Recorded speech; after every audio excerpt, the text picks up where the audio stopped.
Hello and welcome to a video on the Planet Zach YouTube channel. In today's video, I'll be taking a look at Sonic Speed Simulator's new Pumpkin Hill stage. This has been released in an effort to celebrate Halloween, and it's pretty cool. Apparently I missed a previous Halloween event they had last week, so that's a little disappointing, but Pumpkin Hill is a really cool stage, and I think they did a pretty good job with it.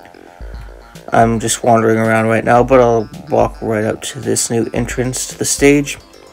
I'm not sure if it's going to be a permanent addition or if it's just a temporary addition for Halloween, but I think you'll like what you see. It's a pretty big stage. It's about as big as the Hilltop stage, if not larger. But I had a good time exploring it for the most part. So here it's loading into the stage, and you'll get to see it plays the Pumpkin Hill theme. For some reason it's only the melody, there's no lyrics like in the original game. I don't know if that has anything to do with licensing issues, or maybe it's because I think the man who did the rapping over the songs in Sonic Adventure 2 has become somewhat problematic over the years, but for whatever reason, it's just the music. So this is the shop for Skeleton Knuckles.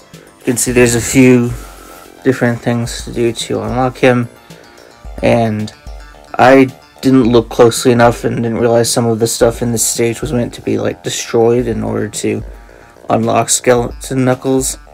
But overall, it's pretty interesting to explore this stage.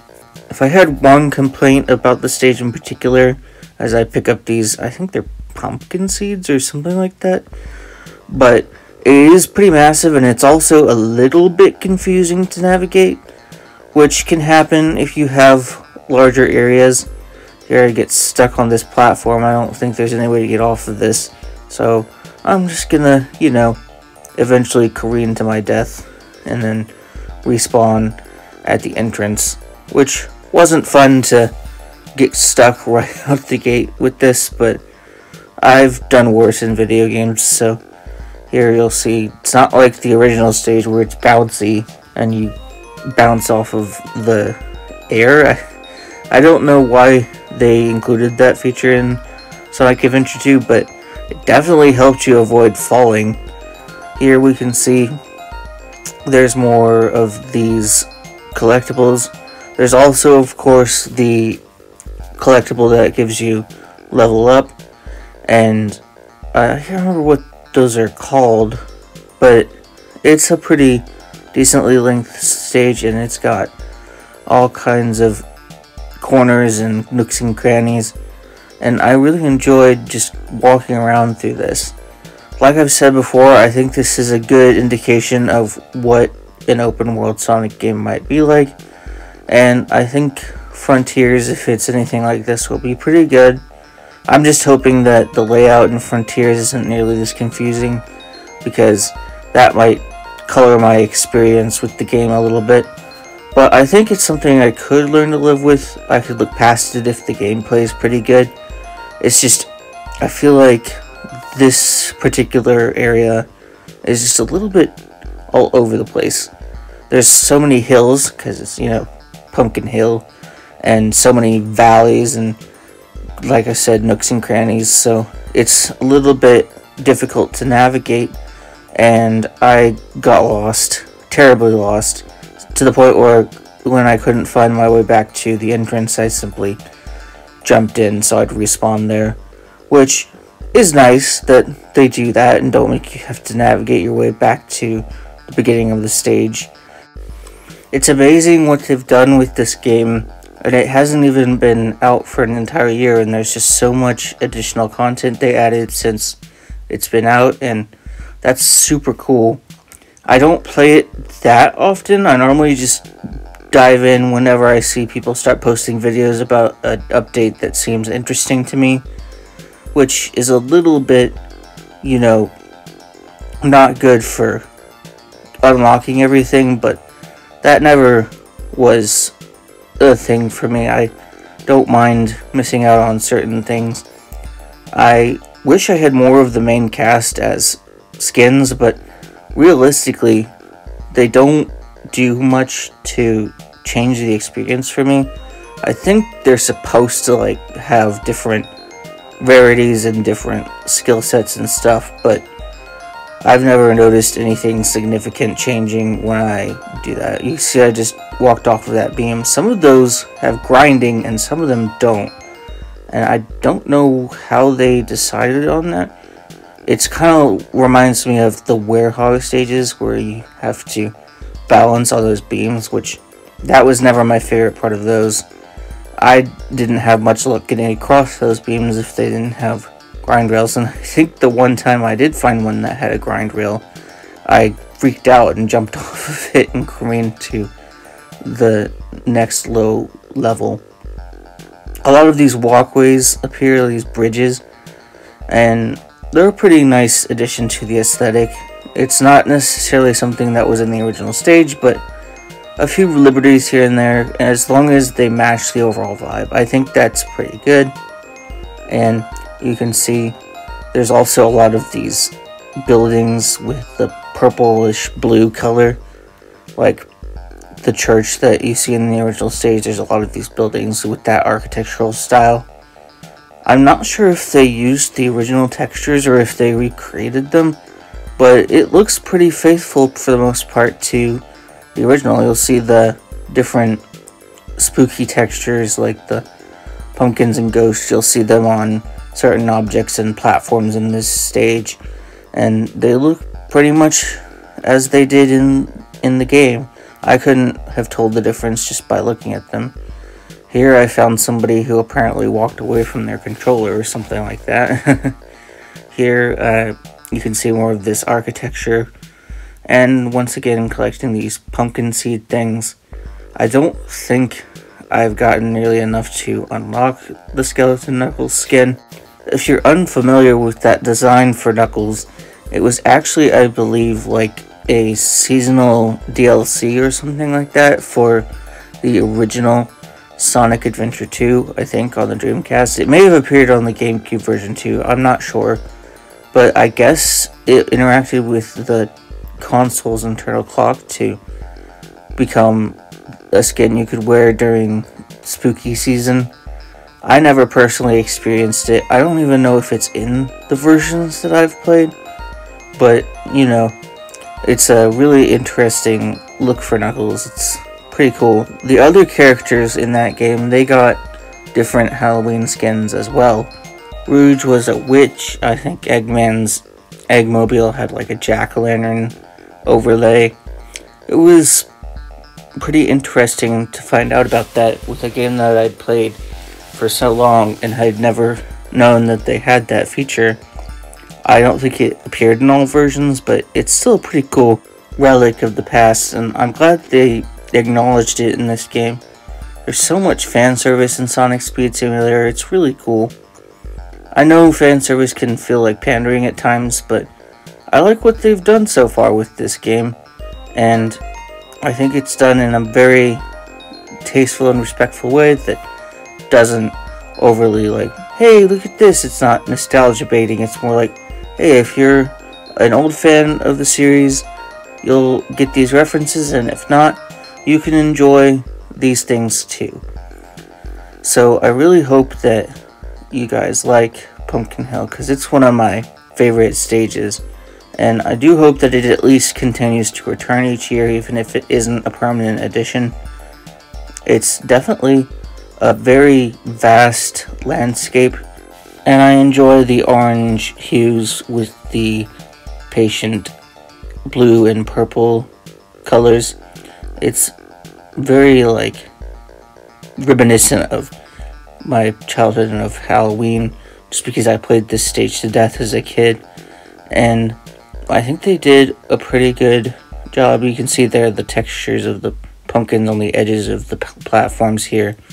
And we got the trees with the faces and more of this architecture. They didn't just stick to the original design for the architecture. It's kind of like in a lot of different places, and it's kind of like dotting the landscape a little bit, which is cool.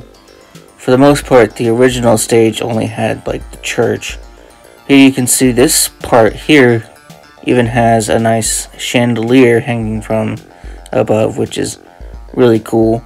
I kind of liked that detail as I walked by here. It was really something to see. Here I'm scoping out where I want to go next. I think I'm going to try to walk up this beam, but I am not going to succeed. Spoiler alert. It's just, I don't have a lot of luck getting in a straight line. For whatever reason, my hands get shaky or something, and the thumbstick kind of doesn't want to go completely straight. So you can see I take it slow, baby steps, and even then I'm gonna end up falling off. There is a tree up ahead, like a tree branch or something, one of the things you're supposed to destroy for unlocking Skeleton Knuckles.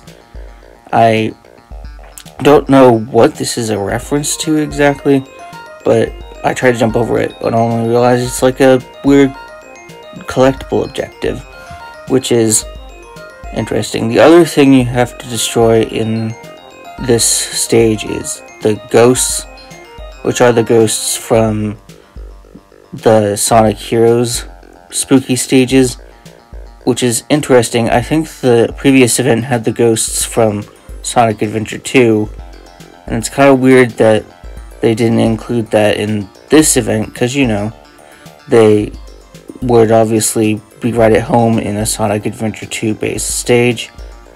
But I like the design of the ghosts for the Sonic Heroes stages, so I'm not complaining too much. I think both designs are really cool. If you don't know what the Sonic Adventure 2 ghosts look like, it's like a pumpkin head with like a cloak. I think I'm actually about to walk into one at some point in this, and you'll get a better look at what I'm talking about. It's like really interesting that they chose that particular enemy type. I don't think they can attack you. There's not really a whole lot of stuff that attacks you in this game, but it was really interesting to see the ghost, and I was like, oh, it's a ghost, and I killed it and saw that it was like, you know, an objective, and I was like, oh, okay. I can't remember if it was in the first clip or the second clip, because I am showing two different gameplay clips. They are both from the same session and everything. It's just my console records for 10 minutes at a time, and then it lets me know that the recording has stopped. It's a good little break. I've tried recording longer sessions, but I can't get my console to stop recording only 10 minutes at a time, and the file size for longer sessions is a lot bigger, and it's just a lot to deal with. So 10 to 20 minutes is usually good, but here we are back at it with the pumpkin seeds, and that's really one of the few things to do in this game is collect the collectibles, but you can also, of course, level yourself up and rebirth and then level yourself up again. I'm really glad that it gets easier to level up as you go. I noticed right now that there's a notification popping up, and I'd like to take a moment to air a grievance I have with this game. Basically, these notifications, I know they're small because they don't want to interrupt the gameplay, but personally, I don't have the best eyesight, and even with my glasses on, I can't read them when I'm sitting on my sofa in front of my TV. It's like, I can't read what they say, and half the time the game isn't the best at explaining what your objectives are, and that's one of the only ways you can learn them sometimes. If you don't notice, say, that there's a collectible or a mission that you should be doing to unlock a certain thing, and with so many things available for unlocking at the same time, it's just a lot. And since the notifications are so small, I have a hard time reading them. But other than that, this game's pretty much a good thing. I know I said that this stage is pretty confusing. In fact, I'm trying to find my way out here, and I'm just gonna careen off the side, and I think that's about where I decided to call it quits. It's a pretty good stage, like I said, but I'm gonna peace out for the moment and do something else. Here you can see Amy's shop. I'm looking at it. You buy this with candy, which was a reward for the previous event, as well as there's a candy dispenser, which as far as I could tell is the only way to get candy at the moment. I'll show you where it is in just a second, because I didn't know until I looked at somebody's video.